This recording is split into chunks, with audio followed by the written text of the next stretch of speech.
Hi, I'm Gary. And I'm Megan. We sing songs and tell stories about our national parks. All of us at Biscayne National Park want to send our deepest condolences to the victims, family, friends, and all those affected in the tragic events that happened in Orlando last weekend. National parks have always been extraordinary places for scenery, wildlife, for learning about American history. But national parks also tell the difficult stories about people who struggled for equality and freedom. Back in the 1840s in Seneca Falls, New York, 300 men and women got together to fight for equal rights for women. Women's Rights National Historical Park tells that story. In the 1860s, of course, the Civil War happened, where people were fighting against slavery. Also in the 1860s, there were massacres of Native American people at places like Washita and Sand Creek, where 200 Arapaho and Cheyenne women, children, and elderly people were mowed down by soldiers.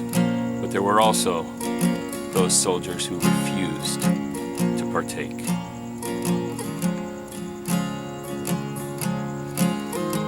In the 1940s, Japanese Americans, 110,000 people, were sent to military-style internment camps. American citizens who were sent away because they shared a cultural identity with someone who did something atrocious to our country.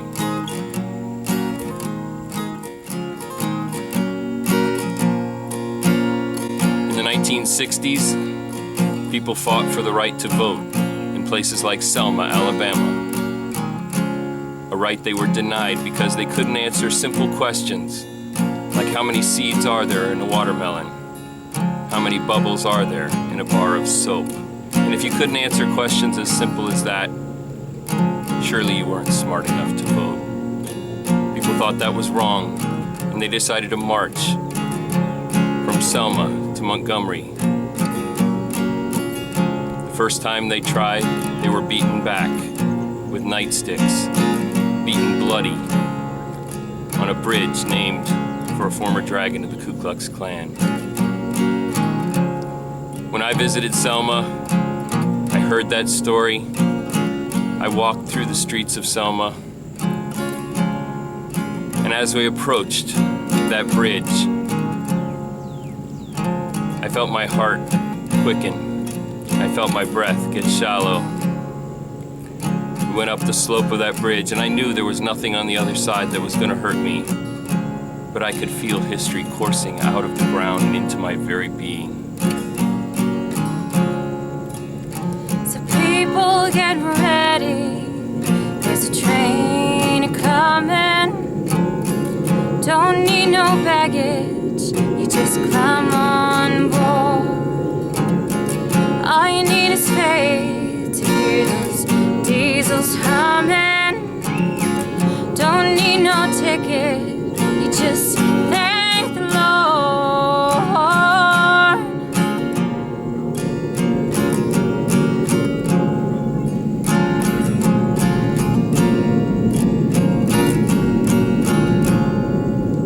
Also in the 1960s, members of the LGBTQ community fought back in places like New York City at Stonewall, now a National Historic Landmark protected by the National Park Service, and even at Independence Hall, where annual reminder days were held in the 1960s in protest of the way gay and lesbian people were being treated.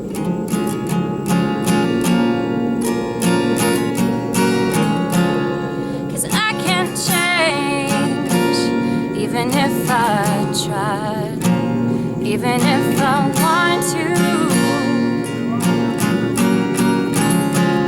'cause I can't change, even if I tried, even if I wanted to.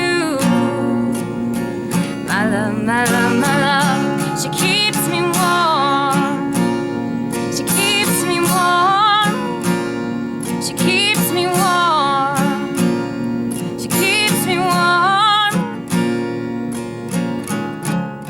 Los parques nacionales nacionales han sido por mucho tiempo lugares de reflexión y recuperación. Mi nombre es Jarvis boricua, Park Ranger in Biscayne National Park. Hey Orlando, this is Biscayne National Park, just reaching out and sending our condolences and sending our good warm wishes.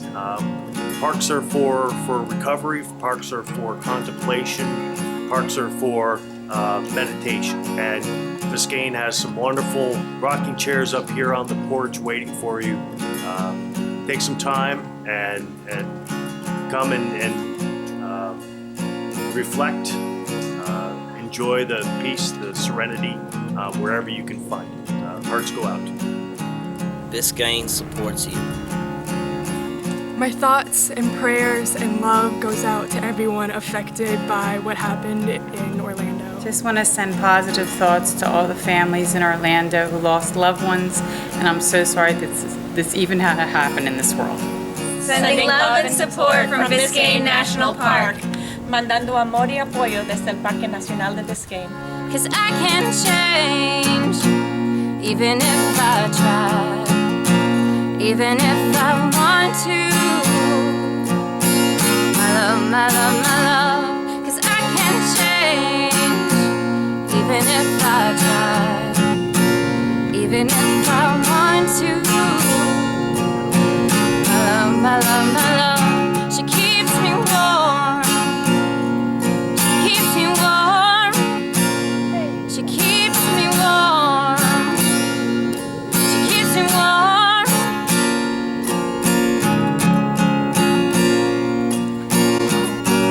It was April on the south rim of the Grand Canyon. There was snow on the ground. The sun had not yet risen, and I decided to walk down to the canyon rim to watch what I was sure was going to be a spectacular light show.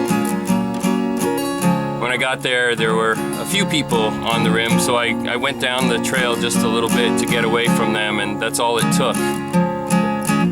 I sat down at the edge of the trail and watched the unfolding display in front of me. The snow had covered all the cracks and ledges and pinnacles, and everything was smooth and beautiful. And as the sun rose, I watched the light change, a never-ending show. And as I sat there, I started to see the canyon as a metaphor for my own life, because I too had been lurking in the shadows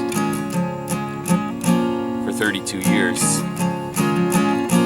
Ashamed of who I was because so many people told me I should be. I'd always known I was gay, I just never thought I would say those words out loud. Yet here, in this incredibly beautiful place, I felt like I was an entirely new person, a new beginning, and yet I was the same as I had always been. And I pledged that when I got home, I would be honest about who I was with the people I loved and cared about. Fast forward 14 months, and I am once again on the rim of the Grand Canyon. Once again, it is before dawn, and once again, there is snow on the ground. But two things were different. I was on the north rim of the canyon this time.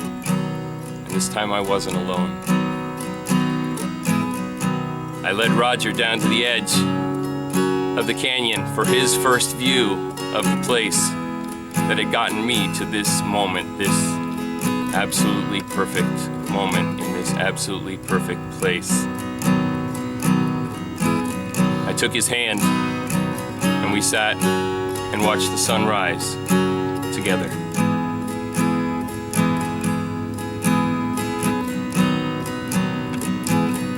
Give me your hand, and I'll take you to the mountains.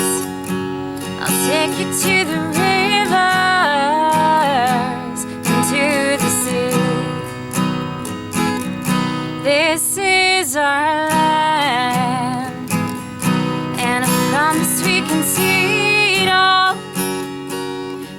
one that I'd rather want to walk with me. And we'll take it one foot in front of the other, 'cause there'll be hard times every once in a while. But I promise to laugh and to love you more and more, and to wake up every day next to you with a smile. So give me your hand, and I'll take you to the mountains. I'll take you to the rivers and to the sea. This is our land, and I promise we can see it all. There's no one that I'd rather want to walk with me. There's no one that I'd rather want to walk with me.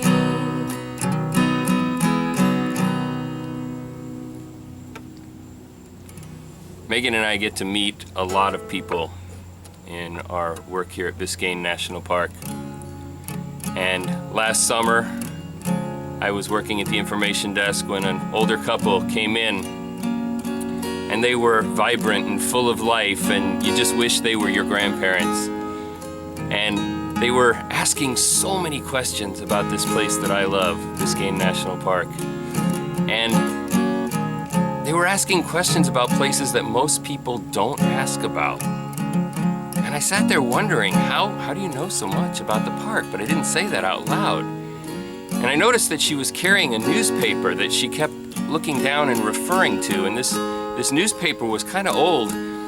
It had lots of underlines and circles and highlights and notes in the margin. And I realized that that's what she was referring to when she was asking about these places. And I asked her what it was. And she said it was an article from the Miami New Times, the alternative newspaper here in Miami, that her son had written 2 years after Hurricane Andrew. And Hurricane Andrew was 23 years earlier. And so I still had this question. Why are you here today? Why did you drive all this way to come in the middle of summer with a 23-year-old article? And finally I asked, and the entire mood changed. I saw the quiver on her lip, and I heard the quaver in her voice when she told me that her son had died recently. And what do you say to that? I just listened. I wanted to get a photocopy of the article. The guy sounded like a great guy. So I took myself into the back office and composed myself a bit. Thought, what am I gonna say to this family who suffered this extraordinary loss? And I shared a quote that has brought me comfort in times of sadness. It's from Isaac Dennison. And she said, "Salt water is the cure for anything. Sweat, tears, or the sea."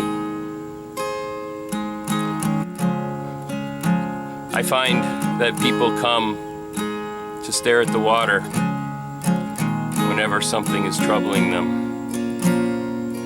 Every September 11th, people are here looking out at the water.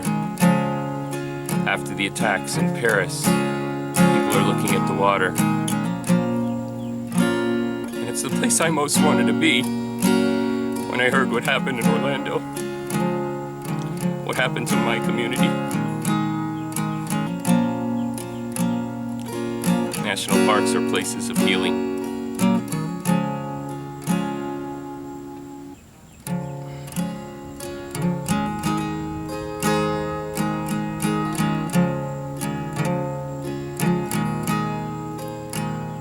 There are places I remember all my life.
We hope that some of the stories and songs that we've shared with you today have provided even a little bit of comfort in this very painful time.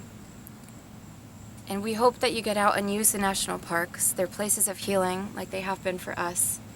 Whether it's from the mountains to the rivers, historic sites, cultural sites, they're in every state, they're there for you. And all of us at Biscayne National Park wish you our deepest condolences and well wishes.